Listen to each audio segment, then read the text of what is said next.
అందరికీ నమస్కారం అండి.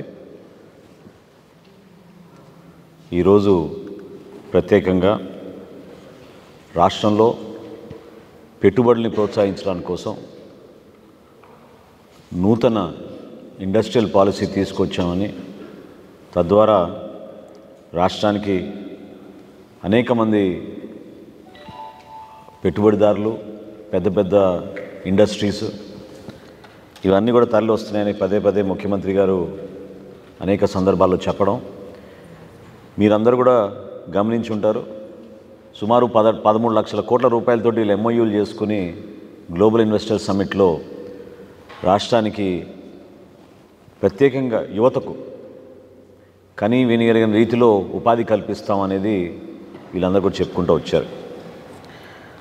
అయితే స్వర్గీయ రాజశేఖర రెడ్డి గారు ముఖ్యమంత్రిగా ఉన్నప్పుడు 2007లో భారతదేశంలో ఆ రోజు వచ్చిన ఎస్సీజెడ్ విధానాన్ని మన రాష్ట్రంలో కూడా ప్రోత్సహించడానికి కోసం అనేక మంది వ్యాపారవేత్తలకు ప్రత్యేకంగా ఆహ్వానించి ఆ సంస్థల్ని ఇక్కడ మన ప్రాంతాన్ని అభివృద్ధి చేసుకునే విధంగా వెనుకబాటుతనం ఏ జిల్లాలో కూడా లేకుండా దాన్ని స్ప్రెడ్ చేస్తూ రాయలసీమలో కానివ్వండి, నెల్లూరు జిల్లాలో కానివ్వండి, ఉత్తరాంధ్రలో కానివ్వండి వీళ్ళకి కేటాయించిన భూములు ఇవన్నీ కూడా రాజశేఖర రెడ్డి గారు ఆ రోజున 2007-8 సంవత్సరంలో చాలామందికి ఇచ్చారు. మరి అదే రాజశేఖర రెడ్డి గారి బిడ్డ జగన్మోహన్ రెడ్డి గారు ముఖ్యమంత్రి అయిన తర్వాత ఈ కంపెనీలన్నింటినీ కూడా ప్రత్యేకంగా వీళ్ళని వేధించి పెట్టుబడులు పెట్టే విధంగా వాళ్ళని ప్రోత్సహించకుండా వాళ్ళకి ఏమాత్రం కూడా సరైన రీతిలో ఒక మంచి పరిపాలన విధానం తీసుకొచ్చి మరింత ప్రోత్సహించే విధంగా చేయాల్సిన బాధ్యత లేకుండా వాళ్ళ ల్యాండ్స్ అన్నీ కూడా తిరిగి ప్రభుత్వం తీసేసుకుంటుందని బెదిరించుకుంటూ వీళ్ళు ఒక కుట్రపూరితంగా అనేక అంశాలపైన వీళ్ళు చేసుకుంటూ వచ్చారు. ఎక్కడ కూడా ఒక స్టేబుల్ విధానం లేదు, ఒక స్టేబుల్ పాలసీ లేదు. డిసిషన్ మేకింగ్ ప్రభుత్వ స్థాయిలో జరిగినప్పుడు ముఖ్యమంత్రి గారి సమక్షంలో క్యాబినెట్లో ఖచ్చితంగా ఆ విధి విధానాలకి లోబడి వీళ్ళు తీసుకునే నిర్ణయాలు ఇతరులు కూడా ధైర్యం నింపే విధంగా, వాళ్ళు కూడా మన రాష్ట్రానికి వచ్చే విధంగా పెట్టుబడులు పెట్టడానికి వీళ్ళు తీసుకోవాలి. ఆ నిర్ణయాలని పక్కన పెట్టి నవంబర్ 3వ తారీఖున గత నెల నవంబర్ 3వ తారీఖున క్యాబినెట్ సమావేశంలో ఊహించని విధంగా అనేక కంపెనీలకి వీళ్ళు కొన్ని విచిత్రమైన స్పెషల్ ప్యాకేజీలు ఇచ్చారు.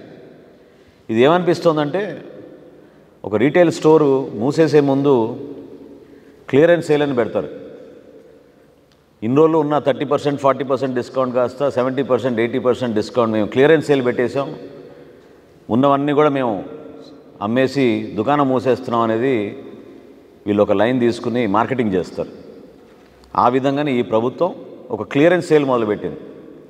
నవంబర్ 3వ తారీఖున అనేక పరిశ్రమలకి భూముల కేటాయింపులు చాలా విచిత్రంగా జరిగాయి. నేను ఈ రోజున స్పెసిఫిక్గా రెండిటి గురించి మాట్లాడతాను.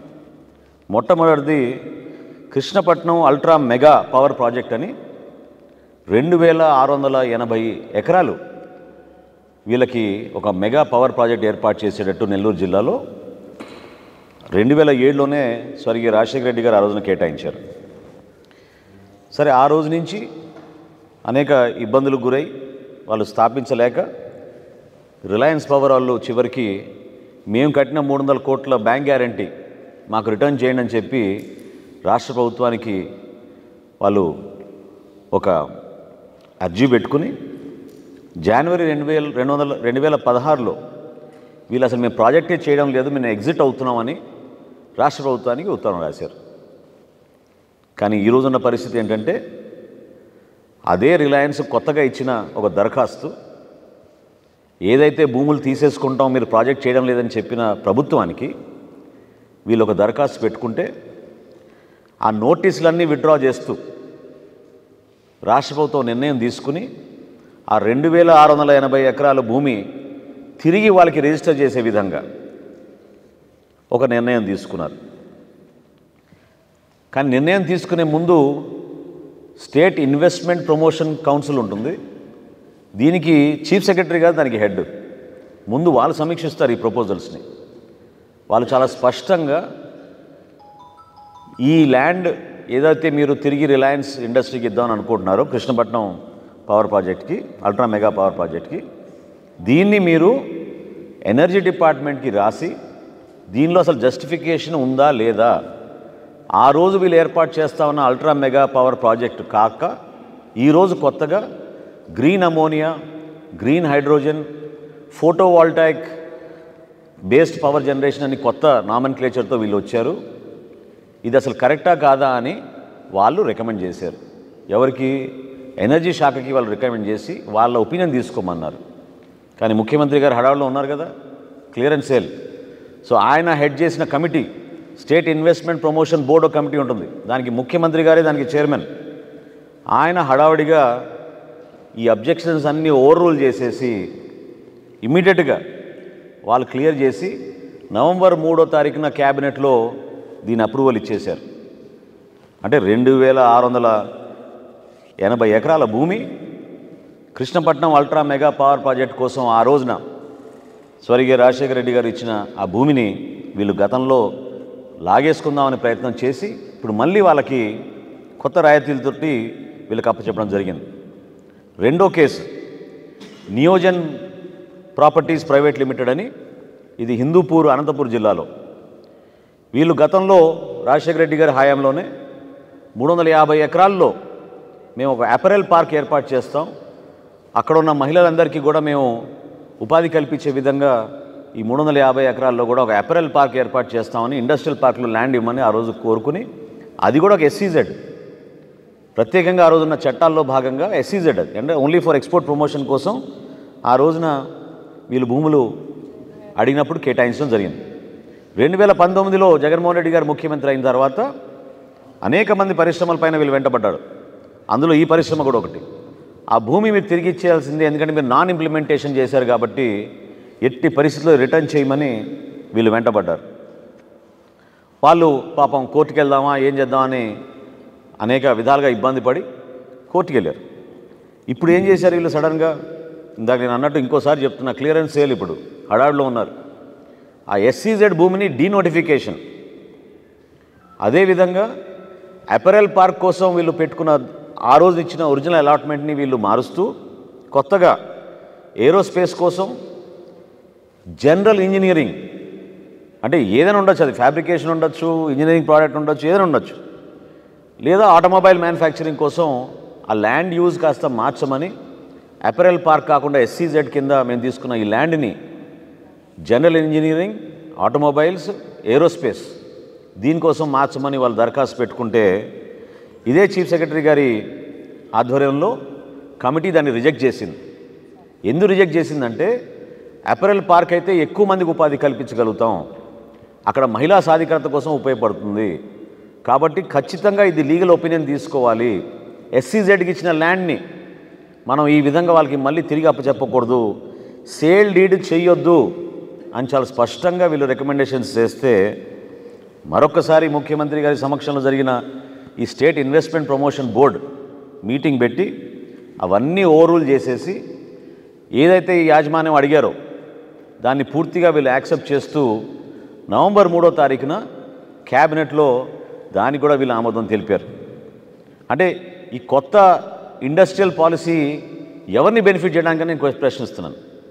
కొంతమందికే సోదమైనా అది సెలెక్టివ్గా క్విడ్ ప్రో కో డీల్స్ పెట్టుకుని మీరు చేసే నూతన విధానం ద్వారా మన రాష్ట్రంలో అద్భుతంగా పెట్టుబడులు వస్తాయి, కనివిని రీతిలో మనం ఉద్యోగ అవకాశాలు కల్పించగలుగుతామని చెప్పిన ఈ ప్రభుత్వం ఎందుకు ఈ విధంగా ఈ ప్రత్యేకంగా ఈ 2 కేసులు, ఒకటేమో హిందూపూర్ అనంతపూర్లో జరిగిన ఈ 350 ఎకరాలు, ఇంకోటేమో 2680 ఎకరాలు నెల్లూరులో Krishnapatnam ultra mega power project కోసం గతంలో ఇచ్చిన భూమిని వీళ్ళు బలవంతంగా లాక్కుందామని చేసిన ప్రయత్నం రెజ్యూమ్ చేసిన దాన్ని మళ్ళీ తిరిగి వాళ్ళకి ఎందుకు సడన్గా గవర్నమెంట్ సరెండర్ చేస్తోంది?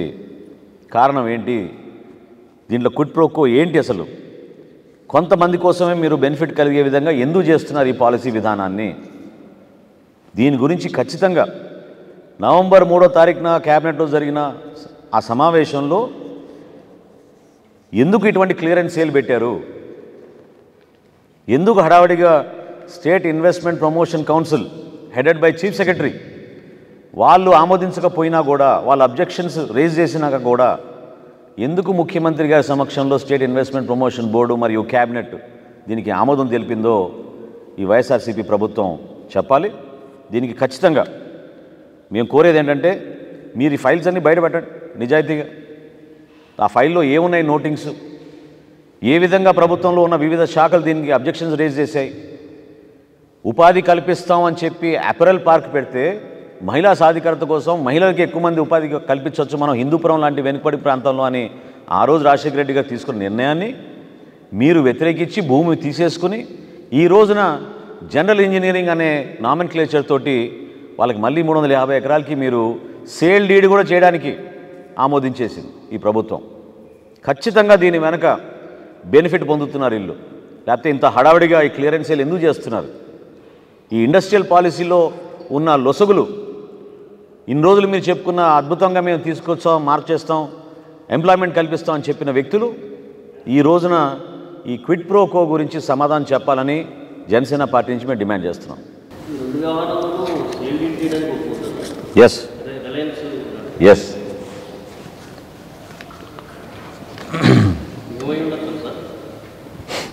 ఆలోచించుకోండి మీరే.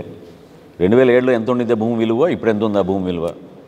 2680 ఎకరాలు. ఆ రోజు రాజశేఖర రెడ్డి గారు ఎస్సీజెడ్ ప్రమోషన్ కింద కేటాయించిన భూముల్ని ఈయన ముఖ్యమంత్రి అవగానే అవన్నీ రెజ్యూమ్ చేసేసుకుంటున్నామని నోటీసులు పంపించారు వీళ్ళందరికీ. మరి ఆ రోజున్న భూమి విలువ ఇప్పుడు ఎంత ఉంది? మనందరం కూడా దయచేసి గమనించాల్సింది ఏంటంటే, చీఫ్ సెక్రటరీ గారి ఆధ్వర్యంలో ఉన్న కమిటీ వీటిని ఆమోదించకపోగా ఎందుకు హడావుడిగా ముఖ్యమంత్రి గారి ఆధ్వర్యంలో ఎస్ఐపిబి ఆమోదించి మన క్యాబినెట్ కూడా నవంబర్ 3వ తారీఖున దీనికి అనుమతి తెలిపింది. ఇది క్లియరెన్స్ సేల్ కాకపోతే ఇంకేంటి?